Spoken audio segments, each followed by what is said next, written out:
राम राम राम राम राम राम राम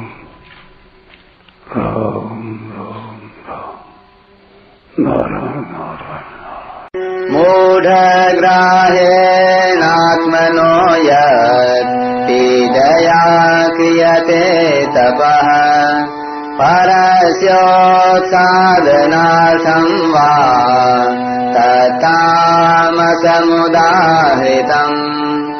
19वां श्लोक। जो तप मूढ़ता पूर्वक हठ से अपने को पीड़ा देकर अथवा दूसरों को कष्ट देने के लिए किया जाता है वह तप तामस कहा गया है। व्याख्या। मूढ़ग्राहेणात्मनो यत् पीडया क्रियते तपः।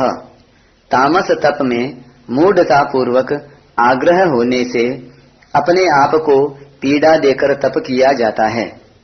तामस मनुष्यों में मूढ़ता की प्रधानता रहती है, अतः जिस समय शरीर को मन को कष्ट हो उसी को वे तप मानते हैं। परस्योत्साधनार्थं वा अथवा वे दूसरों को दुख देने के लिए तप करते हैं। उनका भाव रहता है कि शक्ति प्राप्त करने के लिए तप संयम आदि करने में मुझे भले ही कष्ट सहना पड़े पर दूसरों को नष्ट भ्रष्ट तो करना ही है। तामस मनुष्य दूसरों को दुख देने के लिए उन 3 कायिक वाचिक और मानसिक तपों के आंशिक भाग के सिवाय मन माने ढंग से उपवास करना, शीत घाम को सहना आदि तप भी कर सकता है। तत् तामसम उदाहृतम। तामस मनुष्य का उद्देश्य ही दूसरों को कष्ट देने का, उनका अनिष्ट करने का रहता है, अतः ऐसे उद्देश्य से किया गया तप तामस कहलाता है। सात्विक मनुष्य फल की इच्छा न रखकर परम श्रद्धा से तप करता है, इसलिए वास्तव में वही मनुष्य कहलाने लायक है।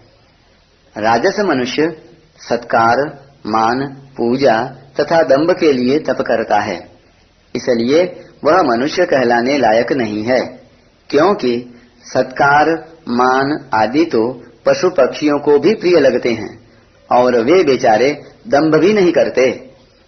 तामस मनुष्य तो पशुओं से भी नीचे हैं, क्योंकि पशु पक्षी स्वयं दुख पाकर दूसरों को दुख तो नहीं देते, पर यह तामस मनुष्य तो स्वयं दुख पाकर दूसरों को दुख देता है। परिशिष्ट भाव।